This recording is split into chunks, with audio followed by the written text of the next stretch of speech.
Welcome to Mee TV news. బులెటిన్ల ముందుగా headlines.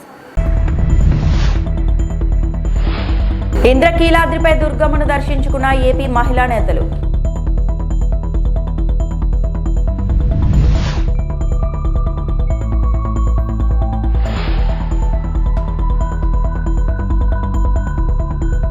Fee reimbursement బకాయిలు పెట్టింది కాక మాపై విమర్శల మంత్రి లోకేష్.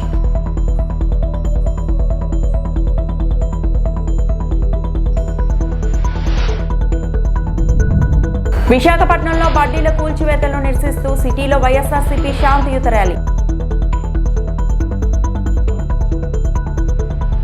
ఇంద్రకీలాద్రిపై గాయత్రీదేవి అలంకరణలో దర్శనమిస్తున్న దుర్గమ్మను ఏపీ మహిళా మంత్రులు అనిత, సంధ్యారాణి, సవితితో పాటు మహిళా శాసనసభ్యులు దర్శించుకున్నారు. డ్రెస్ కోడ్తో ఇంద్రకీలాద్రికి వచ్చి దుర్గమ్మ సేవలో పాల్గొన్నారు. సీఎం చంద్రబాబు పాలనలో అమ్మవారి కటాక్షంతో రాష్ట్రం సుభిక్షంగా ఉందని మంత్రి సంధ్యారాణి అన్నారు. భక్తులకు ఎలాంటి ఇబ్బందులు లేకుండా ఏర్పాట్లు చేశామని మంత్రి సవిత తెలిపారు. ఆ దేవిని చూసిన తర్వాత ఎలా ఉందంటే ఏం చెప్పండి, ఆనందంగా సంతోషంగా ఉంది. రాష్ట్రం కూడా చంద్రబాబు నాయుడు గారి పరిపాలనలో అందరూ ఆరోగ్యంగా క్షేమంగా ఉన్నారు. ఇలాగే ఎప్పటికీ ఉండాలని మనస్ఫూర్తిగా దండం పెట్టుకున్నాం. అలాగే మొత్తం 21 మంది ఎమ్మెల్యేలు కూడా ఈరోజు వచ్చాం, మేము దర్శనం చేసుకున్నాం. చాలా సంతోషంగా ఉంది. Thank you. జై భవాని.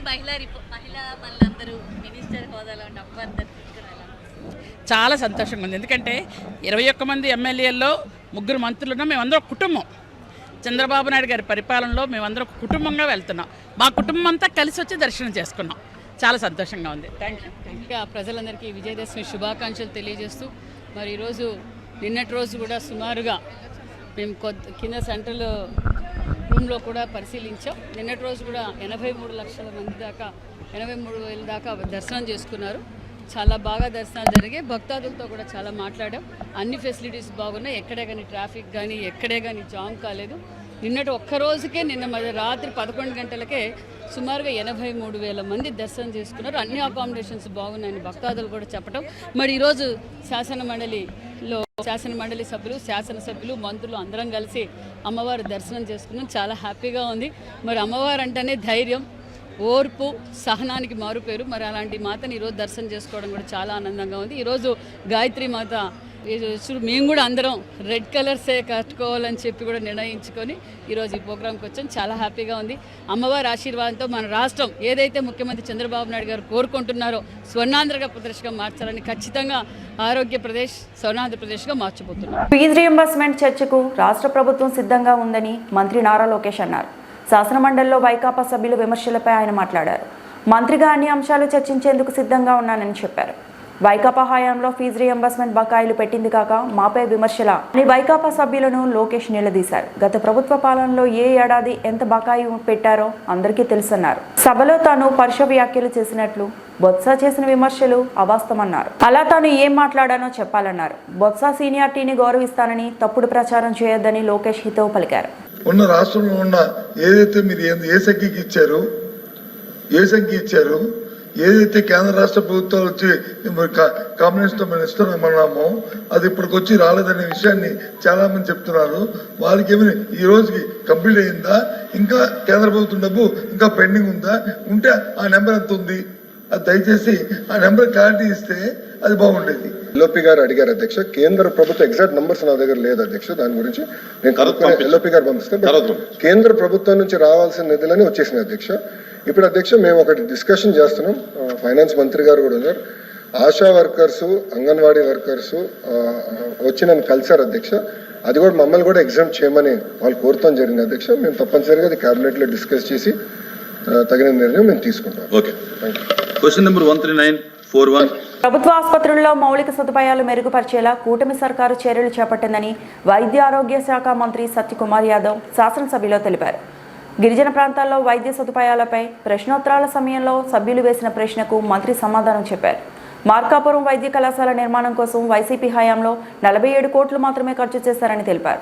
కూటమి ప్రభుత్వం వైద్య కళాశాలను పీపీపీ విధానంలో నిర్మిస్తుందన్నారు. గిద్దలూరు, కనిగిరి, కోవూరు నియోజకవర్గ ఆసుపత్రుల్లో వైద్య సిబ్బందిని నియమిస్తామని స్పష్టం చేశారు. కనిగిరి ఆసుపత్రిని ఆధునికంగా తీర్చిదిద్దిన ఎమ్మెల్యే ఉగ్ర నరసింహారెడ్డికి అభినందనలు తెలిపారు. ఇబ్బందులు తలెత్తాయి అధ్యక్ష. 4 సంవత్సరాల్లో 13,35,000 చదరపు అడుగులు నిర్మించాల్సి అవసరం ఉంటే దాంట్లో కేవలం 3,61,000 చదరపు అడుగులు మాత్రమే నిర్మించారు అధ్యక్ష. 27% మాత్రమే నిర్మించారు. దాంట్లో పెట్టిన ఖర్చు 46,26,00,000 7% మాత్రమే ఖర్చు పెడితే కూటమి ప్రభుత్వం అధికారంలోకి వచ్చిన తర్వాత మార్కాపురం కళాశాలని మెడికల్ కాలేజీని అభివృద్ధి చేయాలనే ఉద్దేశంతో 25,34,00,000 పెట్టడం జరిగింది అధ్యక్ష. ఇప్పటికీ అయితే ఇది పీపీపీ మోడ్లో పోతోంది కాబట్టి 625 పడకల ఒక ఆసుపత్రి కూడా మార్కాపురంకి వస్తుందని ఈ సందర్భంగా నేను గౌరవ సభ్యులకు తెలియజేస్తున్నా. అదేవిధంగా స్టాఫ్ షార్టేజ్ గురించి వారు ప్రస్తావించారు. షార్టేజ్ ఇటీవలనే ప్రమోషన్లు ఇవ్వడం జరిగింది. అదేవిధంగా కొత్తగా సెకండరీ హెల్త్లో కొత్త నియామకాలు చేపట్టడం జరిగింది. అదేవిధంగా నవంబర్లో దాదాపు 250 మంది ఇన్ సర్వీస్ కోటాలో పీజీ వస్తున్నారు. సివిల్ అసిస్టెంట్ సర్జన్స్ స్పెషలిస్టులు వస్తున్నారు. కాబట్టి తొందరలోనే వీటిని నియామకాలు పూర్తి చేస్తామని ఈ సందర్భంగా మీకు తెలియజేస్తున్నాను అధ్యక్ష. అదేవిధంగా డయాలసిస్ గురించి వారు ప్రస్తావించారు. అక్కడ ఉన్న ఆసుపత్రిలో 5 పడకల డయాలసిస్ సెంటర్ ఉంది. అయితే పేషెంట్లు 14 మంది వస్తున్నారు. ఇప్పటిదాకా 113 డయాలసిస్ సెషన్లు జరిగాయి అధ్యక్ష. 14 మందే ఉన్న నేపథ్యంలో 5 పడకల ఇది సరిపోతుంది. అయినప్పటికీ కూడా దీని మీద ఒకసారి సమీక్ష నిర్వహించి ఎంతమంది పేషెంట్లు ఉంటున్నారనే దానికి అనుగుణంగా చర్యలు తీసుకుంటాం అధ్యక్ష. గౌరవ ప్రశాంత్ రెడ్డి గారు అడిగిన ప్రశ్నలు ఈ కొవ్వూరు 30 పడకల ఆసుపత్రి గురించి వారు అడిగారు. దాంట్లో స్టాఫ్ 31 మంది ఉండాల్సి వస్తే 26 మంది ఉన్నారు. ఈ 5 నెలల ప్రోగ్రెస్ చూస్తే ఓపీ సర్వీసులు 26,504, ఐపీ సర్వీసులు 2,566, ల్యాబ్ టెస్టు 49,095, ఎక్స్రేలు 1,120, అదేవిధంగా అల్ట్రాసౌండ్ కూడా 1,066. దీనికి ప్రధాన కారణం ఏంటంటే ప్రభుత్వం తీసుకుంటున్న చర్యలే కాకుండా అక్కడ ప్రోయాక్టివ్గా ఉంటున్న శాసనసభ్యులు ఉండడం కారణంగా ఈ పరిస్థితుల్లో ఇంత మార్పు మెరుగు వచ్చిందని సందర్భంగా తెలియజేస్తున్నాను. ధన్యవాదాలు కూడా తెలియజేస్తున్నాను అధ్యక్ష. అదే బుచ్చిరెడ్డిపాలెం గురించి వారు మౌలిక సదుపాయాల గురించి కొన్ని ప్రస్తావించారు. వాటిని కూడా ముఖ్యమంత్రి గారి దృష్టికి తీసుకెళ్లి చర్యలు తీసుకునే ప్రయత్నం చేస్తాం అధ్యక్ష. అదేవిధంగా కోవూరులో కూడా వారు అడిగారు. బుచ్చిరెడ్డిపాలెం ముందు ఇచ్చిన బుచ్చిరెడ్డిపాలెంని ఇవి కోవూరులో 31 పోస్టులకు కానీ 27 పోస్టులు డాక్టర్లు అందుబాటులో ఉన్నారు, పొజిషన్లో ఉన్నారు. 6 స్పెషాలిటీ సర్వీసెస్ నడుస్తున్నాయి. 5 నెలల మీరు పురోగతిని చూస్తే ఓపీ సర్వీసులు 25,079, ఐపీ 1,215, అల్ట్రాసౌండ్ 476, ఎక్స్రే 1,052 సర్వీసులు నడుస్తున్నాయి అధ్యక్ష. అదేవిధంగా అధ్యక్ష ఈ ఉగ్ర నరసింహారెడ్డి గారు వైసీపీ హయాంలో చాలా మందిపై పెట్టిన అక్రమ కేసుల పరిష్కారానికి ప్రభుత్వం చర్యలు తీసుకుంటుందని హోంమంత్రి అనిత స్పష్టం చేశారు.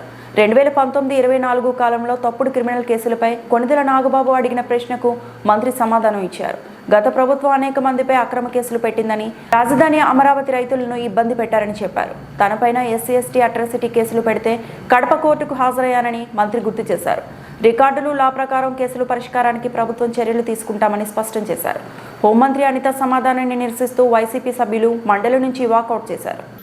So what I want to end with a powerful quote by Dr. B.R. Ambedkar. However good a constitution may be, it is sure to turn out bad because those who are called to work, it happened to be a bad lot. మన రాజ్యాంగం ఎంత గొప్పది అయినప్పటికీ దాన్ని అమలు చేసే నాయకులు సరిగ్గా లేకపోతే గొప్ప రాజ్యాంగాన్ని విలువ లేకుండా పోతుంది అధ్యక్ష. Let us not be that bad lot. Let us be the generation of lawmakers who stood up and made justice. Not just a word inscribed in our constitution, but a living reality for every citizen of Andhra Pradesh అధ్యక్ష. పాత system చూశాను.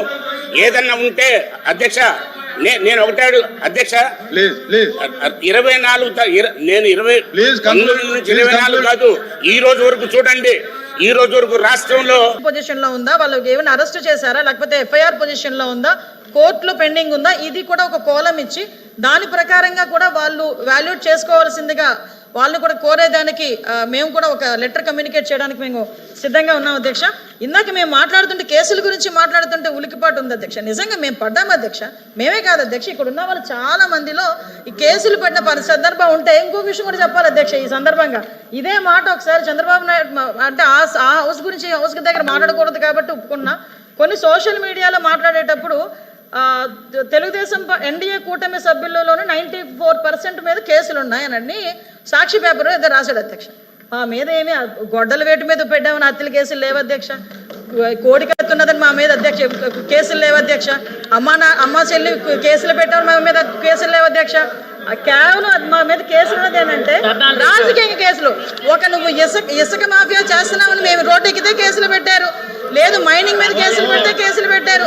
నేను ఎవరి పేరు ఎత్తలేదు, నేను కేసుల గురించి మాట్లాడాను. మీరు భుజాలు. విశాఖ జిల్లాలో పలు ప్రాంతాల్లో జరుగుతున్న బడ్డీలు, తోపుడు బండ్లు వ్యాపారాల కూల్చివేతలను తక్షణమే నిలిపివేయాలని, వ్యాపారాలకు శాశ్వతంగా పరిష్కారం చూపాలని ఈ రోజు సెలవు జీవీఎంసీ కార్యక్రమాన్ని జిల్లా వైఎస్ఆర్ కాంగ్రెస్ పార్టీ అధ్యక్షులు కేకే రాజు మిగతా ముఖ్య నాయకులు పాల్గొని చెలో జీవీఎంసీ అనే కార్యక్రమంలో ద్వారా జీవీఎంసీ ఎదురుగా గాంధీ విగ్రహం నుండి ర్యాలీగా బయలుదేరి జీవీఎంసీ ప్రధాన కార్యాలయం లోపలికి వెళ్లి అడిషనల్ కమిషనర్కి వినతి పత్రం సమర్పించారు.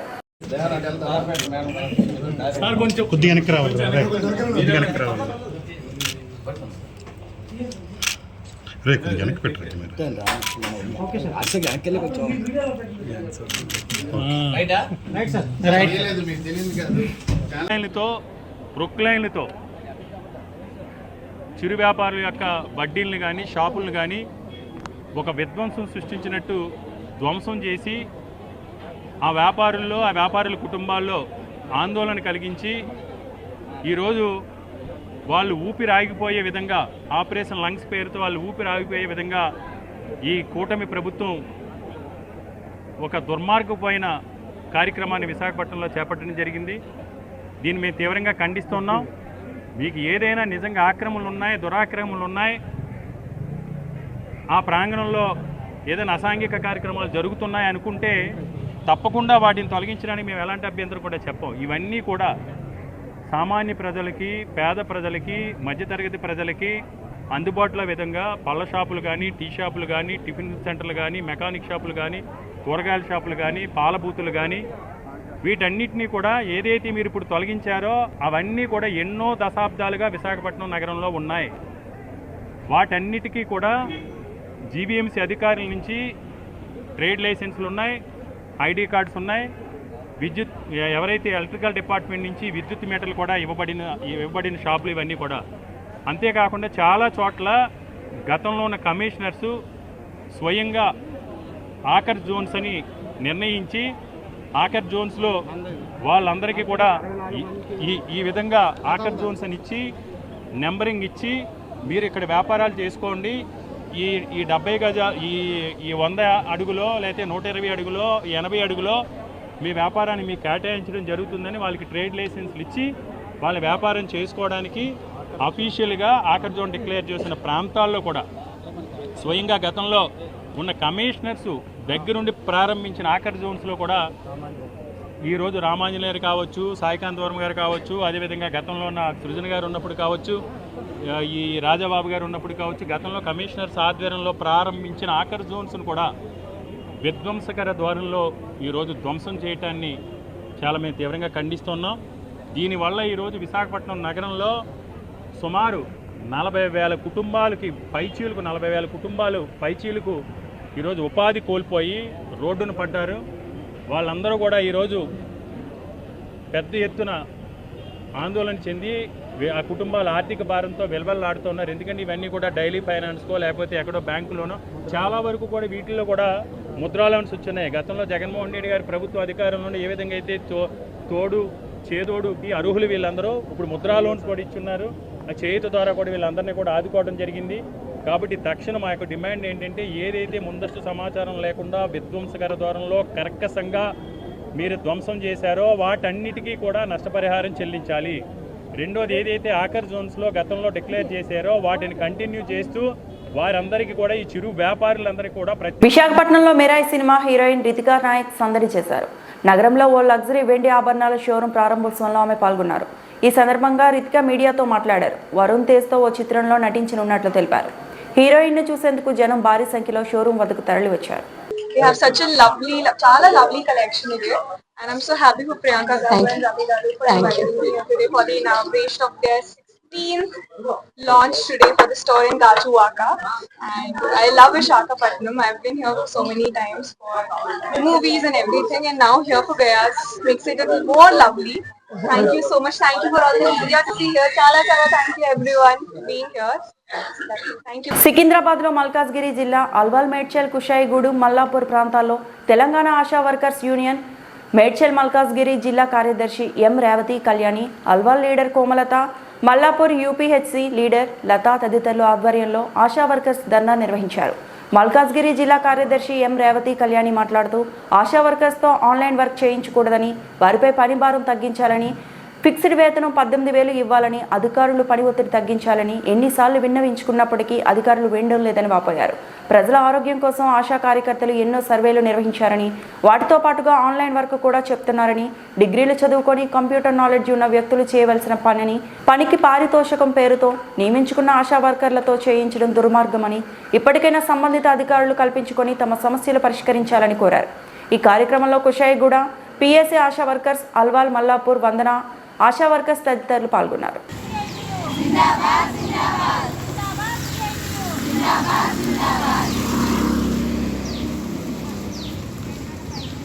చేయి మంచిగా లేపండిరా.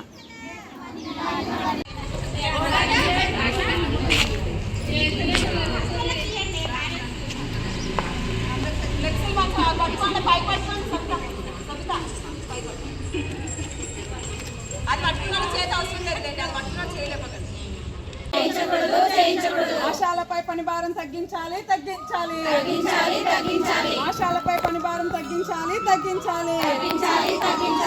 జయప్రదం చేద్దాం. 9వ తారీఖు కమిషనరేట్ సమ్మె ధర్నాను జయప్రదం చేయించకూడదు. ఆశా కార్మికుల ఐక్యత. ఆశా కార్మికులుగా గుర్తించి కనీస వేతనం అమలు చేయాలి. పోరాడతాం సమస్యల పరిష్కారం అయ్యేంత వరకు. పోరాడదాం సమస్యల పరిష్కారం అయ్యేంత వరకు. 30వ తారీఖు జరిగే కలెక్టర్ ఆఫీస్ ధర్నాను జయప్రదం చేయండి. అక్టోబర్ 9న జరిగే కమిషనరేట్ ధర్నాను జయప్రదం చేయండి. చేయించొద్దు. ఆశాల పని భారం తగ్గించాలి. ఆశాల పిచ్చి వేతనం 18,000 ఇవ్వాలి. ఆశాల 18,000 పిచ్చి వేతనం ఇవ్వాలి. Online CITU Zindabad. Consultancy, design and architect ప్రతినిధులతో కలిసి రాజీవ్ పార్క్ను పరిశీలించిన జగ్గారెడ్డి నిర్మల. 10 ఏళ్ల పాటు సౌకర్యాలు లేకుండా నిరుపయోగంగా ఉన్న రాజీవ్ పార్క్ను నెల రోజుల్లో అన్ని సౌకర్యాలతో సంగారెడ్డి ప్రజలకు అందుబాటులోకి తీసుకురావాలి. అక్టోబర్ 25 కల్లా రాజీవ్ పార్క్లో పనులు పూర్తి కావాలి. వచ్చే నెలలో సీఎం రేవంత్ రెడ్డి చేతుల మీదుగా మళ్లీ రాజీవ్ పార్క్ ప్రారంభోత్సవం చేయాలి. ఇప్పుడు రాజీవ్ పార్క్లో ఒక ట్రాన్స్ఫారం కావాలి ఇక్కడ ఇమీడియట్లీ. ఇది ఎంత నేను 100 kV కావాలి. 100 kV ఓకేనా? ట్రాన్స్ఫారం 100+ కావాలంటే ఎంత ఉంటుంది? 100+ అంటే 160 ప్లాన్ చేయండి. ఎందుకంటే ఇక్కడ ఫౌంటైన్స్ ఇవన్నీ వస్తున్నాయి. ఓకే, మళ్ళీ ఇక్కడికి అండ్ రమేష్ అండ్ కన్సల్టెంట్, దీనికి సివిల్ మ్యాటర్ కూడా ఉంటుంది, వాళ్ళే చూస్తారు ఇదంతా కూడా సబ్జెక్ట్ అంతా. విన్నారా? అందులో ప్రతి వర్డింగ్ నేను చెప్పింది మీరు ఫాలో అవ్వండి. దట్స్ ఆల్ చేయాలి. నాకు 25 అంటే 25 కాదు, అక్టోబర్ 20 తారీఖులో నేను విజిట్ చేస్తా. ఆ రోజు వరకు 80% అయిపోవాలి. నేను వీళ్ళకు కూడా ఏం చెప్పినంటే, ముఖ్యమంత్రి గారి ప్రోగ్రాం ఉంటే రాత్రి కూడా చేస్తారు కదా, అవసరం అనుకుంటే 2 టీములు పెట్టండి. పగలో టీము, రాత్రి టీము. రాత్రి పగలు చేసిన రాత్రి వండుకోవాలి కాబట్టి వాని ఆరోగ్యం ఖరాబ్ చేయదు. 2 టీములు పెట్టండి. शाम रमेश 2 टीम लगाना. तुम उसमें कवर कर लो, तुम्हारे चार्जेस जो మీరు ఏదంటే అలా కవర్ చేసుకోండి. షామ్ రాత్రి ఒక పొద్దున షిఫ్ట్ చేస్తుంది, రాత్రికి షిఫ్ట్ చేస్తుంది. మీరు క్లెయిమ్ చేయండి, డబ్బులు తీసుకోండి. ఎందుకంటే వాళ్ళకు డబ్బులు ఇవ్వాలి కదా, ఫ్రీ కాదు కదా చేసేది. పగలు చేసే వాళ్ళకు పే చేయండి, లేబర్కి కానీ లేకపోతే వర్కర్లకు కానీ కాంట్రాక్టర్కి కానీ. రాత్రి పని చేసే వాళ్ళకు కూడా చెయ్యి, వాళ్ళకు కూడా సపరేట్ ఇవ్వండి. 2 టీములు పెట్టండి, మీ నోట్లో పెట్టండి. कंसल्टेंट टीम आप भी रखना, 2 टीम को रेडी करना है. समझ गए ना आप? जो जिसका पेमेंट है उसको देना 2 टीम. ठीक है. इनोवा శ్రీనివాస్, ఇది ఒక లైన్ మీది. ఇది 20 తారీఖు వరకు 80% అయిపోవాలి. బ్యాలెన్స్ 10% 20% ఉంటే 24 తారీఖు అయిపోవాలి. 25వ తారీఖు రోజు ముఖ్యమంత్రి రేవంత్ రెడ్డి గారు, దామోదర్ గారు, ఇన్ఛార్జ్ మినిస్టర్ వివేక్ గారు, ఓకే, వాళ్ళందరూ కూడా ఇక్కడికి వస్తారు. ఇది నేను ఇచ్చినట్టు. ఇలా ఏం తేడా లేదు, ఇక ఏం పోస్ట్ పోన్ ఉండదు. ఇక ఇది మీకు చాలా చాలా గట్టిగా మీకు ఇస్తున్నటువంటి ప్రణాళిక పని మీ అందరికీ. సరేనా? రెవెన్యూ సర్వే ల్యాండ్ రికార్డుల శాఖ ఆధ్వర్యంలో బతుకమ్మ వేడుకలు ఘనంగా 9 రోజుల ఉత్సవాలు భక్తి శ్రద్ధలతో కొనసాగాలి. బతుకమ్మ పండుగ శుభాకాంక్షలు. జిల్లా కలెక్టర్ పి ప్రావీణ్య. మహిళలందరూ బతుకమ్మను ఆడి పాడి గౌరమ్మను పూజించడం ఈ పండుగ ప్రత్యేకత అని జిల్లా కలెక్టర్ పి ప్రావీణ్య తెలిపారు. కలెక్టరేట్ కార్యాలయ ప్రాంగణంలో తెలంగాణ రాష్ట్ర ప్రత్యేక సాంప్రదాయ ఉత్సవం బతుకమ్మ పండుగను జిల్లా కలెక్టర్ పి ప్రావీణ్య ప్రారంభించారు. మొదటి రోజు ఉత్సవాలను రెవెన్యూ సర్వే ల్యాండ్ రికార్డుల శాఖ ఆధ్వర్యంలో ఘనంగా నిర్వహించారు. ఈ సందర్భంగా సబ్ కలెక్టర్ ఉమాహారతి, అదనపు collector Chandrashekar Madhuri, DRO Padmajarani, collectorate విభాగాల మహిళా అధికారులతో కలిసి కలెక్టర్ బతుకమ్మను ఆడారు. కళాకారులందరూ మరొకసారి ధన్యవాదాలు తెలియజేస్తా ఉన్నాం. బతుకమ్మ బతుకమ్మ అందరం ఇక్కడ గ్యాదర్ అయ్యాము కలెక్టరేట్ లో. అండ్ ఈ రోజు I think first revenue department and survey department వాళ్ళు కలిసి మనం ఈరోజు చేసుకుంటున్నాము. అండ్ ఇదే స్ఫూర్తితో ఈ వీక్ అంతా కూడా మనము రోజుకి ఒక డిపార్ట్మెంట్ ఆధ్వర్యంలో మనం బతుకమ్మ అనేది సెలబ్రేట్ చేసుకుంటాము. So it is very happy occasion that state festival గా మనము అందరూ కూడా చాలా సంతోషంగా అండ్ అధికారికంగా మనం సెలబ్రేట్ చేసుకుంటున్నాము. So I congratulate everybody for taking part in it and I thank you all for your efforts. చాలా బాగా తీసుకొచ్చారు ఇక్కడికి. అండ్ మీ ఎంతూజియాజం అందరినీ కూడా I appreciate everyone for participating in this. అందరికీ కూడా బతుకమ్మ శుభాకాంక్షలు. అండ్ ఈ వచ్చే అన్ని రోజుల్లో కూడా నవరాత్రులు అన్ని రోజుల్లో కూడా అందరూ కూడా సంతోషంగా అండ్ ఒక ఫెస్టివ్ స్పిరిట్ లో సెలబ్రేట్ చేసుకోవాలనేది అందరినీ రిక్వెస్ట్ చేస్తున్నాను. అండ్ ఆర్గనైజ్ చేసిన ప్రతి ఒక్కరికి కూడా ధన్యవాదాలు. Thank you.